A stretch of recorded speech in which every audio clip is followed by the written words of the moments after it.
knowledge of excitable tissues. Now, this section is not real important for step 1 in terms of the number of questions. The whole goal here, though, is to understand how ions flow through channels. And if you understand some basics here about how ions flow through channels, there's a lot of spin-off from this material. For example, you will understand better channel blockers when you get into pharmacology, because that material does depend upon this understanding right here. Now, the theory is at the beginning of this section, and I don't want to go into it in detail, but I want to hit the very important points that you do need to understand for step 1. You have to understand what membrane conductance refers to. Now, when I tell you membrane conductance, what I'm simply telling you is whether channels are open or closed. So membrane conductance is simply telling you whether the channels are open or closed. It does not tell you whether ions are flowing through those channels.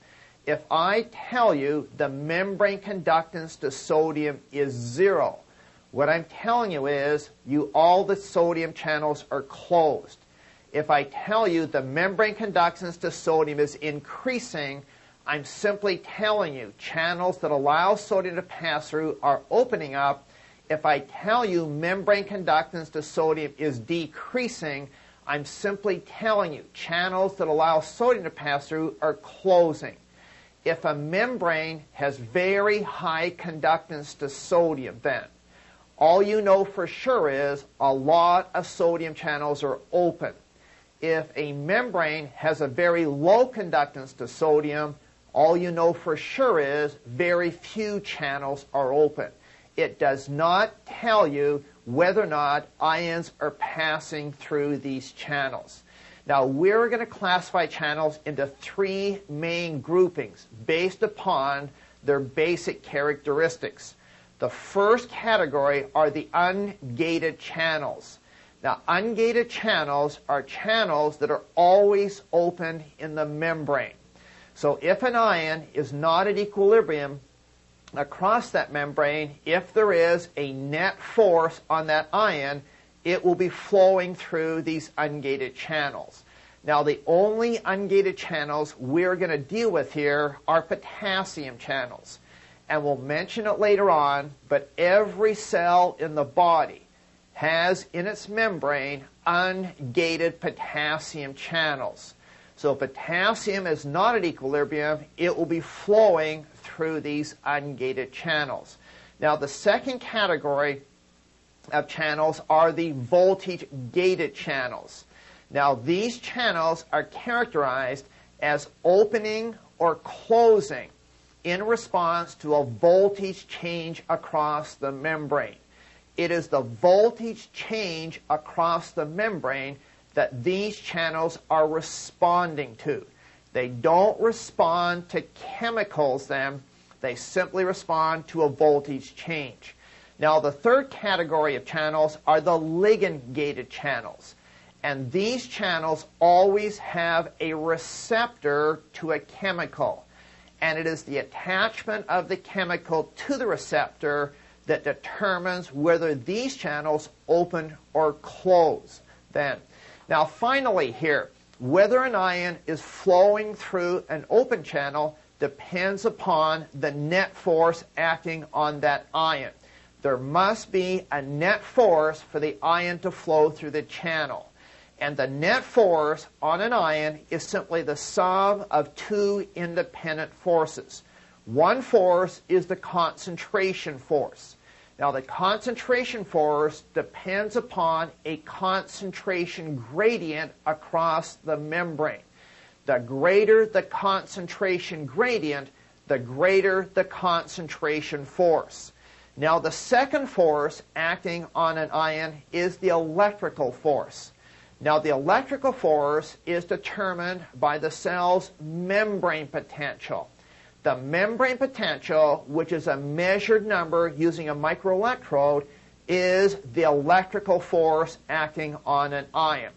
If the membrane potential is, say, minus 50 millivolts, then 50 millivolts is the electrical force acting on all ions present. And the net force is simply the sum of those two independent forces. Now, putting it all together for the theory here, we could spend some time going through this figure and figure 1.1. This will detail all the theoretical aspects of net force. But this is not a high-yield topic for step 1.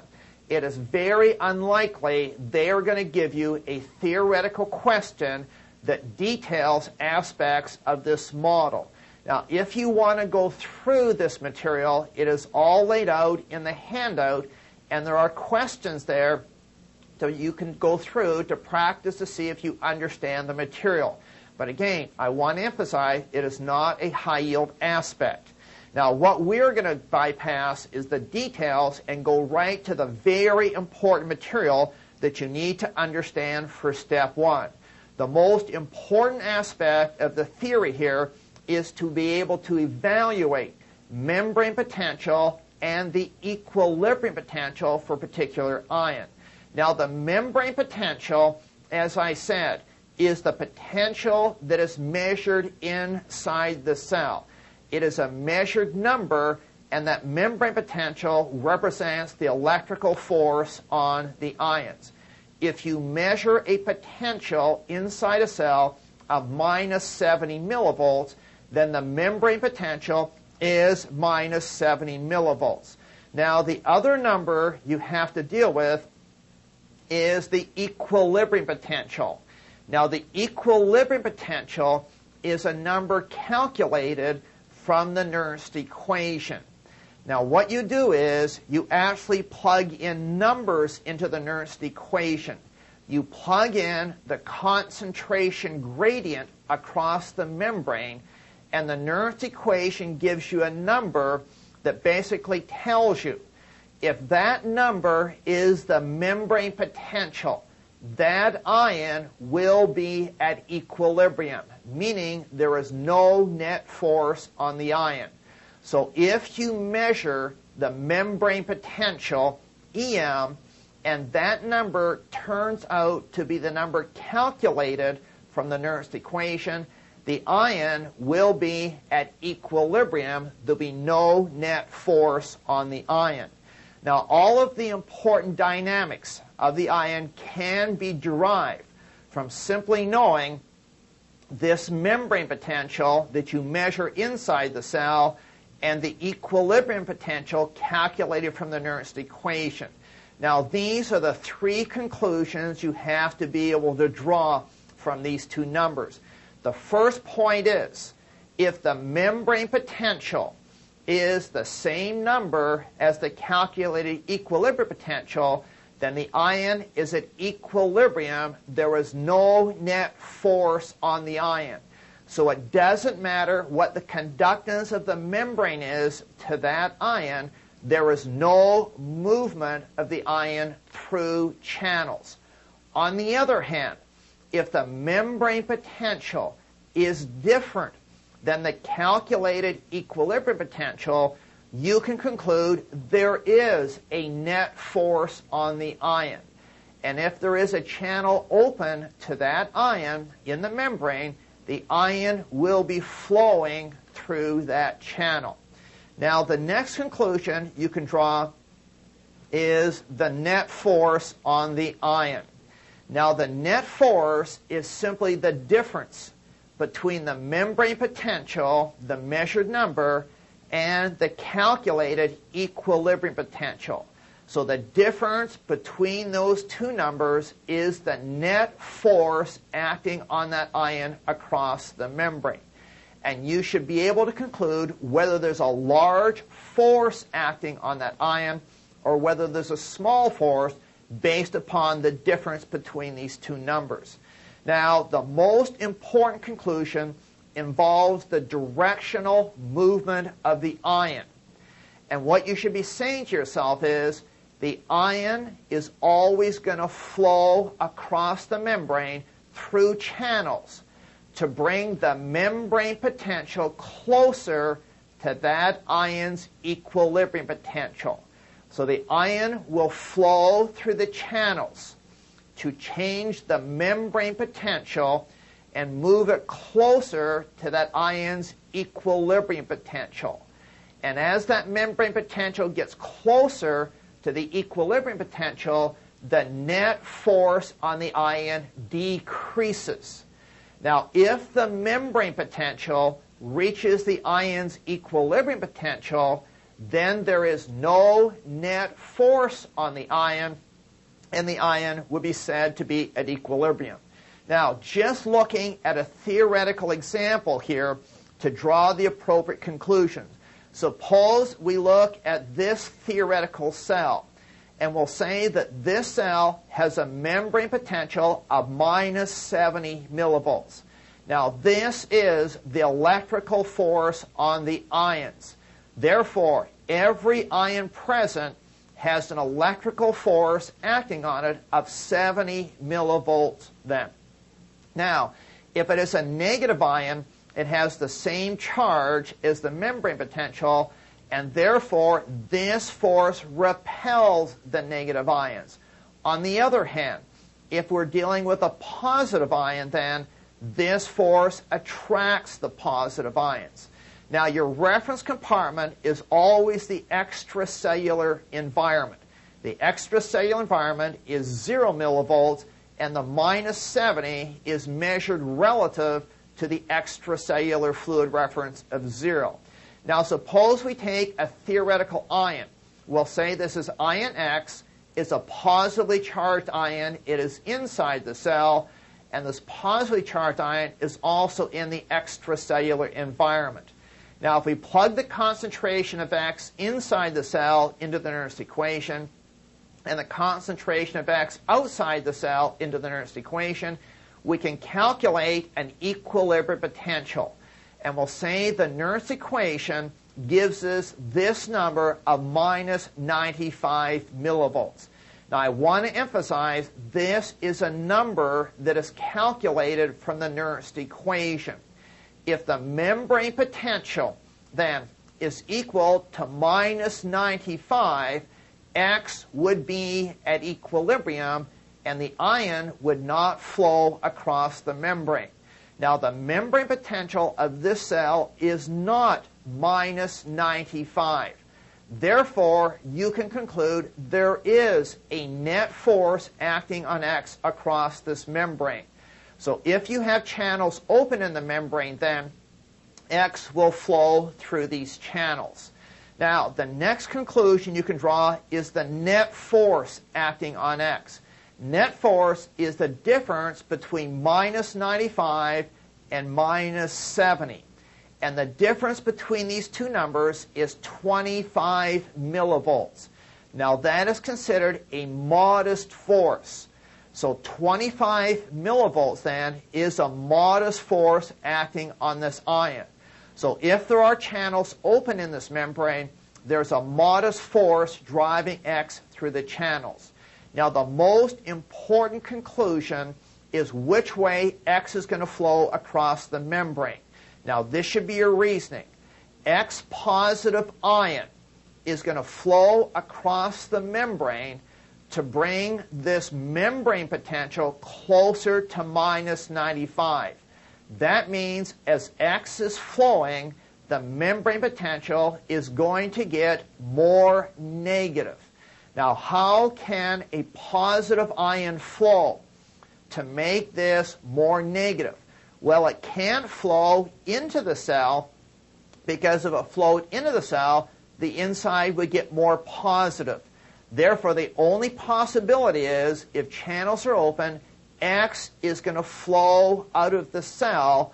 You're removing positive charges, and therefore this membrane potential gets more negative. Now, if you open large numbers of X channels in the membrane, you will have a significant efflux of X across this membrane, and the membrane potential will approach minus 95 millivolts. If it gets to minus 95 millivolts, then the ion will be at equilibrium. Now, that is the theory that you have to be able to deal with. You don't have to go beyond this for almost every question on step 1. Now, if we go to the next figure here, all we're going to do is to apply that information to 3 important ions in vivo. Now, assume this is a typical cell in vivo then. Now, each cell is slightly different, so this does not necessarily apply quantitatively to every cell in the body.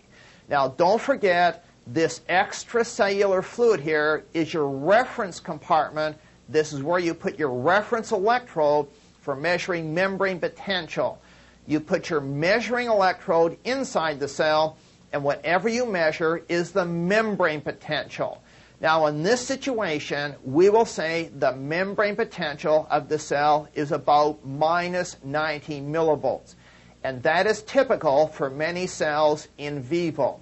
Now, we know that there is a low concentration of chloride inside of cells. There's a much higher concentration of chloride outside of cells. Now, if we plug these 2 concentrations into the Nernst equation, we can calculate an equilibrium potential for chloride. That is, we're calculating a number that must exist inside the cell for chloride to be at equilibrium. Now, suppose when we calculate this number, and this is close to many cells in vivo, the equilibrium potential for chloride turns out to be minus 90. Now, this is the same as the measured membrane potential, and therefore, you should be able to conclude that in this situation, chloride is at equilibrium. There is 0 net force on chloride across this membrane. That means if you have open chloride channels in the membrane, you have a positive conductance to chloride, but there is no net flux because there is no force on chloride. This should also mean to you, you cannot change the resting membrane potential by opening or closing chloride channels then, because chloride will not move. In fact, if you open a large number of chloride channels in the membrane then, the membrane potential would tend to stabilize close to minus 90. If another ion started to flow and change the membrane potential, chloride would start flowing to bring the membrane potential back closer to minus 90. So a very large chloride conductance would stabilize the membrane potential close to minus 90. Now, another ion that's even more important is potassium. Everyone should realize you have a high concentration of potassium inside of cells. You have a low concentration of potassium in the extracellular compartment. Now, if we plug in these 2 concentrations into the Nernst equation, we can also calculate an equilibrium potential for potassium. And if we do that, we always seem to come out with a number that is slightly more negative than the resting membrane potential. So the equilibrium potential for potassium is always slightly more negative than the resting membrane potential. Now, you can draw some conclusions based upon these 2 numbers about the dynamics of potassium. Because the membrane potential is not minus 105, that tells you potassium is not at equilibrium, which means if you have open potassium channels in the membrane, potassium will be flowing across that membrane. Now, the next conclusion you can draw is the net force on potassium. Now, the net force is the difference between minus 90 and this minus 105. Now, that difference is 15 millivolts. Now, your conclusion here is that this is a very small force. Therefore, then, potassium is not at equilibrium under resting conditions, but potassium is very close to equilibrium then. There's only a small net force on potassium. Now, the most important conclusion is to figure out which way potassium is going to flow. Now, potassium is going to flow to make this membrane potential get closer to minus 105. Since potassium is a positive ion, it would want to flow out of the cell. So there is a net force of 15 millivolts directed outward. Potassium wants to flow out of the cell and bring this membrane potential closer to minus 105. Now, a very important point, and I mentioned it earlier, is every cell in the body has something called ungated potassium channels in the membrane. And this cell, being a typical cell in vivo, will have these ungated potassium channels.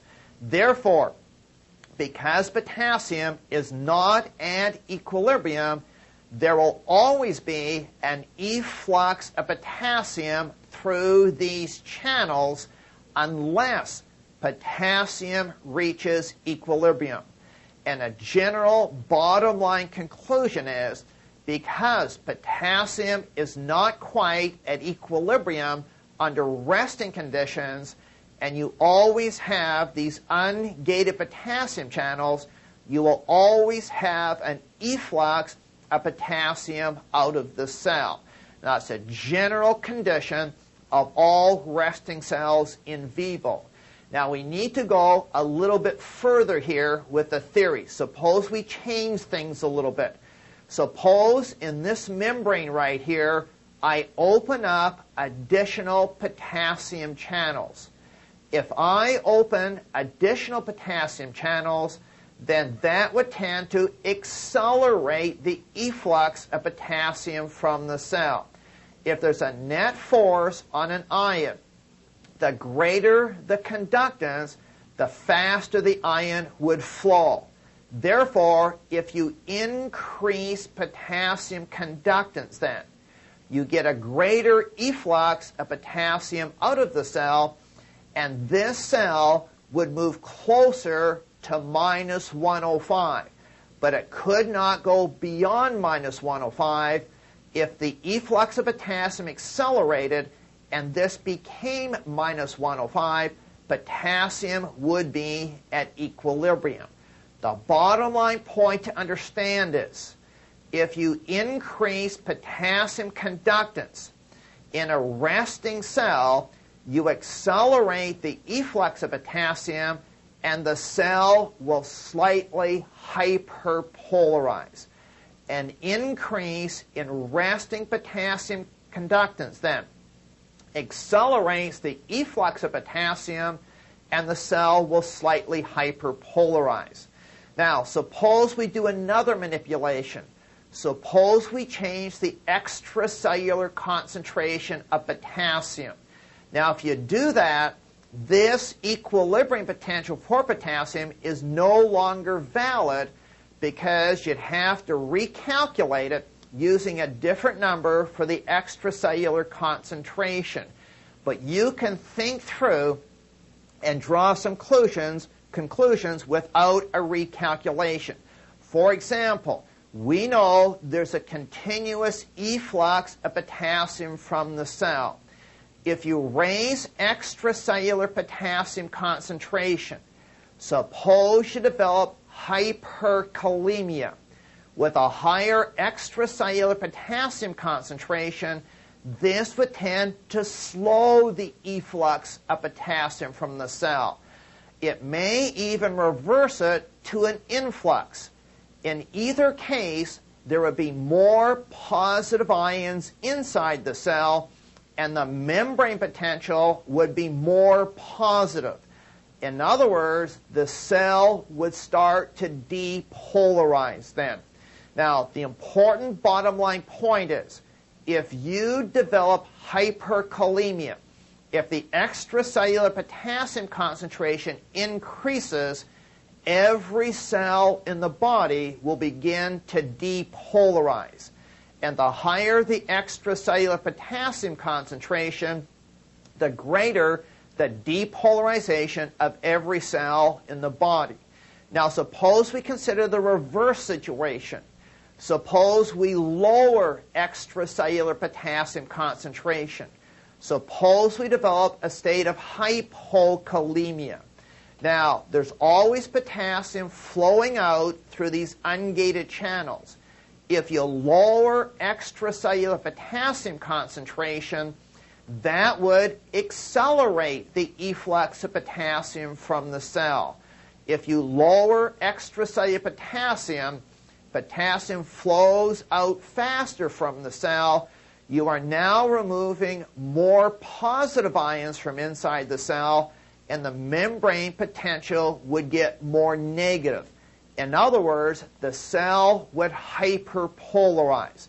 Therefore, then, if you develop a state of hypokalemia, every cell in the body would hyperpolarize.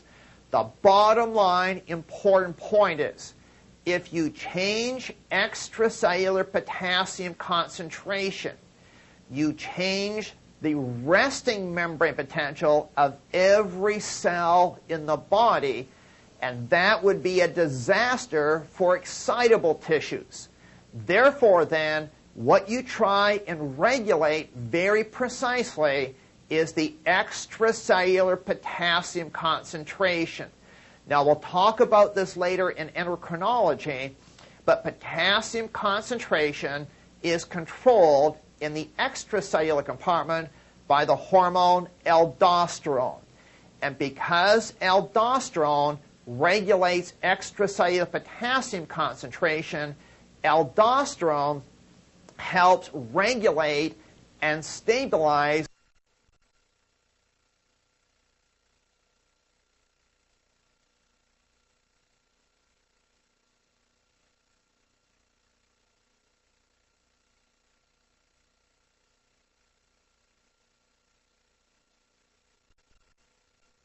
every cell in the body. And that is very important to understand. Now, the third ion we have to deal with, which we consider also very important, is sodium. Now, everyone knows there's a low sodium concentration inside of cells, and there's a high concentration of sodium in the extracellular environment. Now, again here, if we take the sodium concentration inside the cell and plug it into the Nernst equation, and take the concentration outside the cell and plug it into the Nernst equation, we can calculate an equilibrium potential for sodium. Now, each cell again is slightly different, but a typical sodium equilibrium potential is plus 45. Now, this means if the membrane potential is plus 45, sodium will be at equilibrium. The membrane potential is not plus 45, it is minus 90. Therefore, our first conclusion is that sodium is not at equilibrium across this membrane. If you have open sodium channels in this membrane, sodium would flow through those channels. Now, the next conclusion involves net force. The difference between the membrane potential and the equilibrium potential here is the net force. Now, here you have to be careful, because when you go from minus 90 to plus 45, you are passing through zero. You are 90 millivolts on one side of zero and 45 on the other side of zero, and therefore the net force on sodium is 135 millivolts. Now, you should realize that is a very large force on sodium, much larger than most other ions have across the membrane. So even if we have only a few sodium channels in this membrane open, there will be a significant flux of sodium. Now, the final conclusion, and the most important one, is to decide which way sodium would flow. Now, the sodium is going to flow to make this membrane potential get closer to plus 45. that means it's going to get more positive overall. And since a positive ion is flowing, then the sodium must flow into the cell. So under these conditions, then, there's a net force of sodium directed inward. It is trying to move in and change this to plus 45. Now, a very important point is, in resting excitable cells, there are not a significant number of open sodium channels in this membrane. Almost all the sodium channels are closed. Therefore, even though there's a large force directed inward, there's very little influx of sodium. So under resting conditions in excitable cells, then, you have a large force on sodium, but very little influx because almost all the sodium channels are closed. However, if you opened sodium channels in this membrane, you'd have to only open a few channels to get a significant flux moving inward because there's a large force on sodium. And the sodium would move inward until the membrane potential reaches plus 45. Now, I want to emphasize that sodium will flow in until the membrane potential reaches plus 45. If this membrane potential reaches plus 45, then the sodium will be at equilibrium, and it doesn't matter what the membrane conductance is, sodium stops flowing through these channels. So if the membrane potential reaches the sodium equilibrium potential, then the net flux would be 0 because you've lost all of your force. Sodium has reached equilibrium. Now, a final point here involves changing the sodium concentration.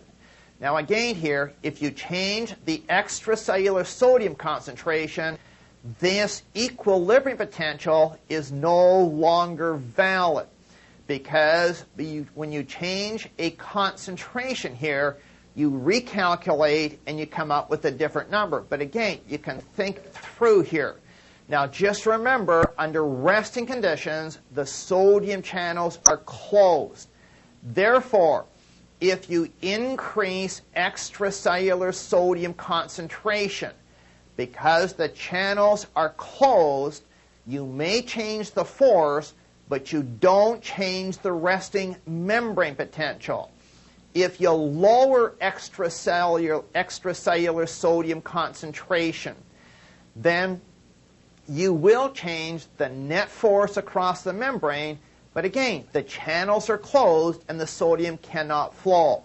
The bottom line point is, extracellular sodium concentration does not affect the resting membrane potential of any cell in the body, and that includes excitable cells. If you raise or lower extracellular sodium concentration, it does not change the resting membrane potential of any cell in the body. And therefore, then, we can conclude that extracellular sodium concentration does not affect the resting membrane potential, and that is one reason why it is not crucial to precisely regulate sodium concentration in the extracellular environment.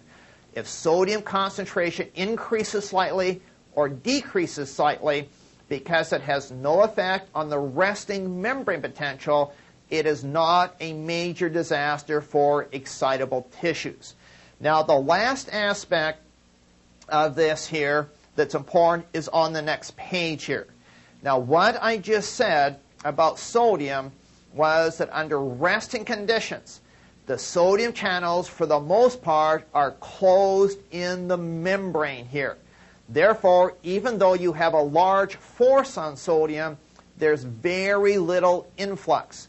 But for some reason, there's always a sodium leak into the cell. For some reason, this large force is causing a sodium leak into the cell. Now, this leak is a passive leak of sodium into the cell.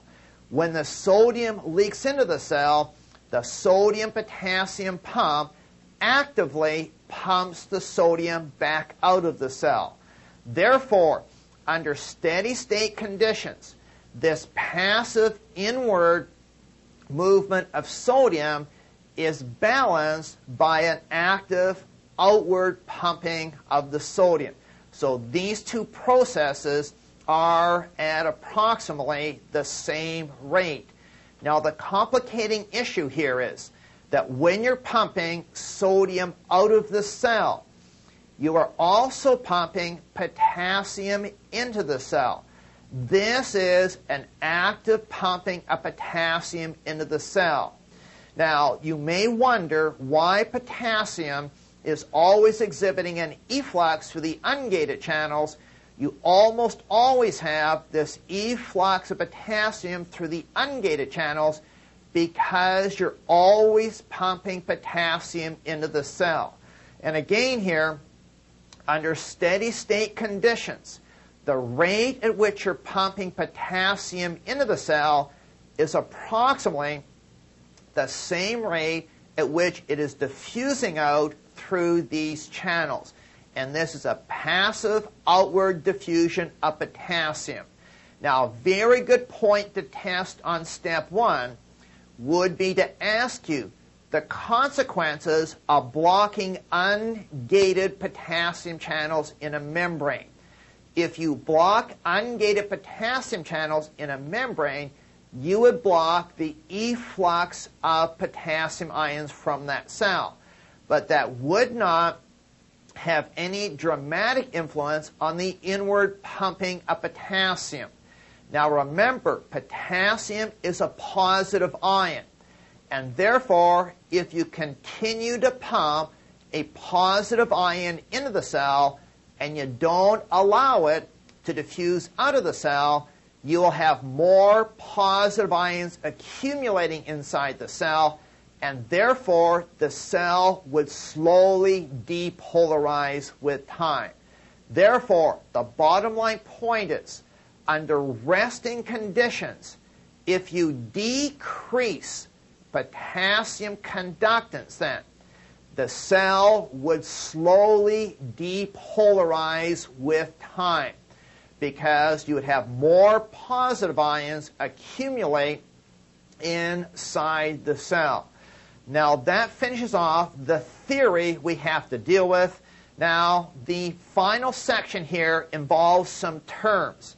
I think most people are familiar with these terms here. If you're not, go through the definition of depolarization, the definition of hyperpolarization, and pay particular attention to the definition of transmembrane potential. This is the potential across the membrane without a sign. You simply take the absolute number here to give you the transmembrane potential. And it is reasonably important to understand that term. Now, that finishes off the first chapter and all the theory we have to deal with. Now, in Chapter 2, we're simply going to apply that important theory to certain physiological situations. And the first one is to understand what is going on in an action potential. Now, there are 3 action potentials you have to deal with. The one we'll look at in detail here is a motor neuron action potential, but you can assume that this would be typical of any neuron in vivo. Now, the second action potential you have to understand is a skeletal muscle action potential. Now, these differ slightly, mainly quantitatively, from a neuron action potential. But for all practical purposes for step 1, you can assume that a neuron action potential is identical with a skeletal muscle action potential. The mechanisms are basically the same. Now, the third action potential that you have to understand is a cardiac ventricular action potential. And this is the one they traditionally test on step 1. It is an understanding of the cardiac ventricular action potential that represents the high-yield topic here. Now, what we're going to do is we're going to go through a motor neuron action potential. It is not as high yield as the cardiac ventricular action potential, but I consider this a prerequisite to the cardiac ventricular action potential.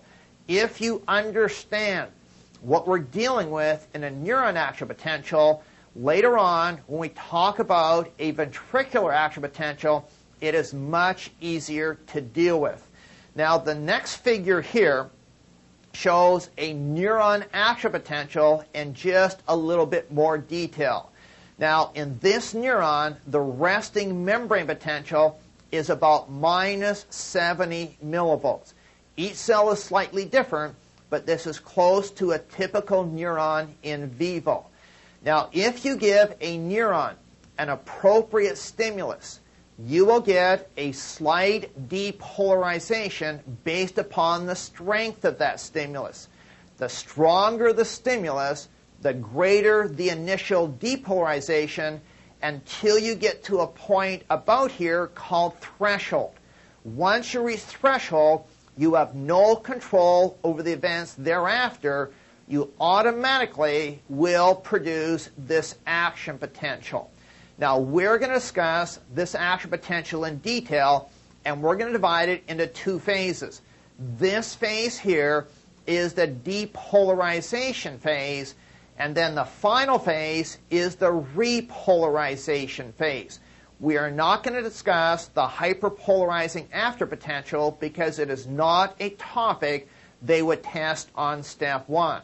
Now, the other aspect I want to emphasize about this figure is that notice that during depolarization, the membrane potential goes from a negative potential to a positive potential. And the other important point is, notice at the peak of the action potential here, you have a membrane potential that is approximately plus 50 millivolts. And this is very close to sodium equilibrium. So the peak of the action potential here is basically a point where you reach sodium equilibrium. So it doesn't matter what the sodium conductance is here, you will not have a net flux of sodium because you have lost all your force on sodium. Now, another aspect, and it's not real high yield for step 1, is that boards sometimes will compare the characteristics of the sub-threshold stimulus with the overall characteristics of an action potential. And these characteristics are summarized on the next page here. On the left side, we have the characteristics of a sub-threshold potential change, and on the right side here, we have the different characteristic then of an action potential. Now, first of all, a sub-threshold potential change is proportional to stimulus strength. The greater the stimulus, the greater the initial depolarization. However, an action potential is independent of stimulus strength. You cannot get a bigger action potential by giving a bigger stimulus. It's simply an all or none event. Now, a subthreshold potential change is also not propagated. It is not propagated with distance. It dies out quickly with distance. However, an action potential is propagated unchanged in magnitude as it moves down that axon. In other words, as the action potential moves down the axon, it does not change in size. It does not get smaller as it moves down the axon. Now finally here, a subthreshold potential change does exhibit summation. If you give two stimuli very close together, then you will get a bigger initial depolarization. However, with an action potential, summation is not possible. It is impossible to get two action potentials to sum together to give you a giant action potential. So the characteristics are quite different for these two phenomena. Now, our main challenge here, as I said, is to understand the neuron action potential. And before we go into the characteristics, I simply want to go through the three channels we have to deal with. Now, the first channel is an ungated potassium channel. And I said these channels are in the membrane of every cell in vivo. And because you do not quite reach potassium equilibrium, then there is always going to be an efflux of potassium through these channels. So an important point is, because you never reach potassium equilibrium, there will always be an efflux of potassium through these channels. Now, the second channel we have to consider is called a voltage-gated, sometimes called a voltage-dependent sodium channel. Now, these channels are absolutely required for the development of an action potential in neurons and skeletal muscle. If these channels are not operating, then you cannot generate an action potential in either a neuron or skeletal muscle. No other channel can substitute for these channels in the membrane. So the membrane must have these channels in order to generate an action potential in neurons or skeletal muscle. Now, your handout gives the characteristics of these channels.